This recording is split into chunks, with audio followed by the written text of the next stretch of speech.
share with you a little bit of the history of breast cancer, why this is an important problem, and what I'm doing about it. History has shown that breast cancer has touched the lives of women dating back as far as 3500 BC. Even those that we consider demons have been touched by breast cancer. Adolf Hitler's mother, Clara, died from breast cancer at the age of 47. Her surgeon, Dr. Bloch, was Jewish. Remembering the care and compassion Dr. Bloch had given his mother, Hitler released Dr. Bloch and his family from the concentration camps.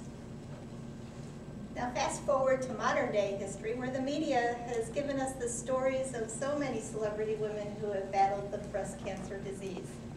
Linda McCartney, Sheryl Crow, Christine Applegate, Betty Ford. Many of us have had a loved one who's been touched by breast cancer. And I'm sure all of us know somebody who has battled the disease. While no one in my immediate family has been touched by breast cancer, let me tell you why this is important to me. Breast cancer is the most common cancer among women in the U.S. 1 in 8 women will be diagnosed this year with breast cancer. For female infants that are born today, that statistic is expected to be 1 in 7. Locally, those statistics are even more staggering. This year, over 4,000 women in South Carolina will be diagnosed with breast cancer. The incidence of breast cancer among white women is much higher than African American women. However, African American women are more likely to die from the disease. You know, 40% of women who fall below the poverty line in South Carolina have never had a mammogram. As citizens of South Carolina, we certainly shouldn't be proud of these statistics.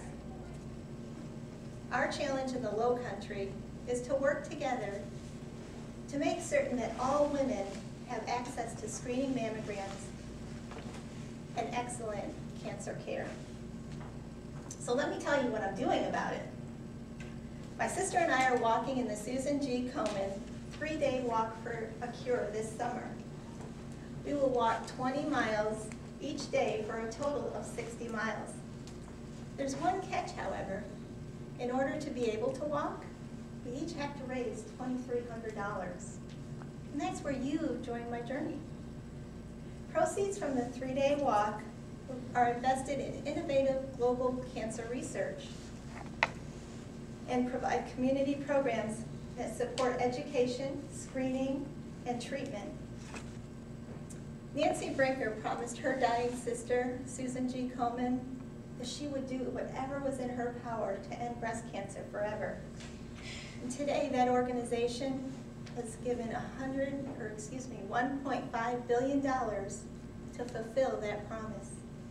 Right now, there are 2.5 million breast cancer survivors in the United States. Well, my sister called me one night in January and asked me to join her for the walk, and I thought, why not? We've been wanting to take a sister's vacation for a while.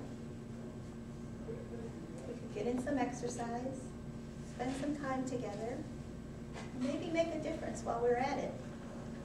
So that phone call really began my journey. I went online and registered for the 3-day Walk for a Cure in Boston and received a 24-week training schedule.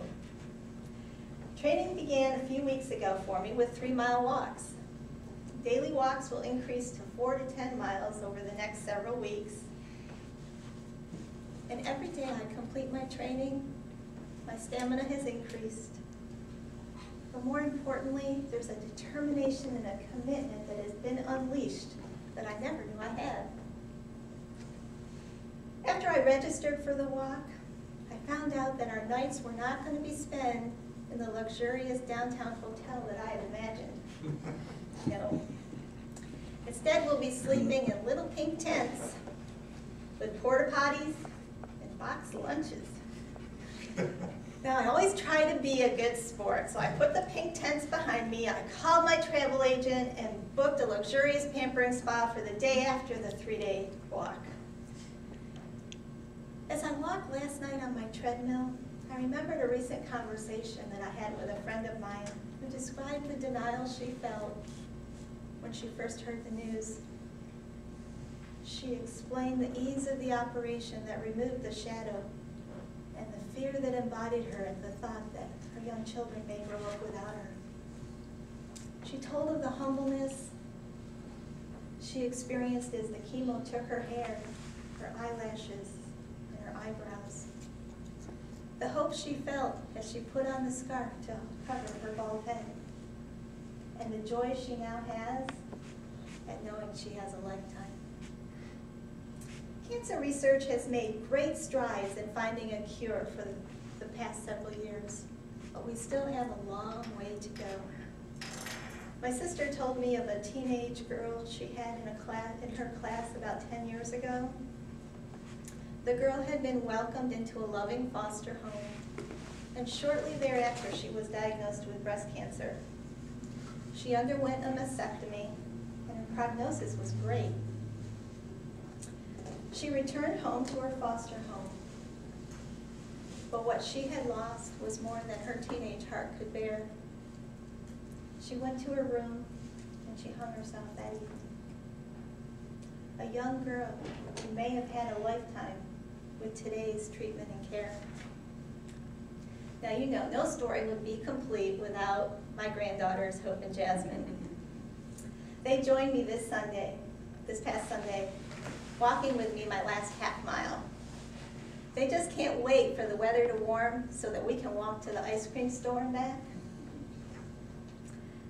They experienced breast cancer at the young age of 4 in pre-K. One of their teachers was diagnosed with breast cancer, and they watched throughout the year as she lost her hair. They prayed with the other children and wore pink t-shirts for her. The other day, the mother of one of their friends told me that day at school, Hope and Jasmine had come up to her, and with so much pride had told her that their grandmother was walking 60 miles for breast cancer. This morning, I thought about the miles that are ahead over the next 20 weeks that will conclude in 60 miles over 3 days. I pictured that sea of pink tents that a few weeks ago seemed like a punishment. But today, it feels like a privilege and an experience of a lifetime. Walking is nothing compared to cancer, but each step I take is a step of hope for this generation and the next. Thank you for your contribution to my journey and to Nancy Brinker's promise to her sister, Susan G. Komen, to end breast cancer, because everyone deserves a lifetime.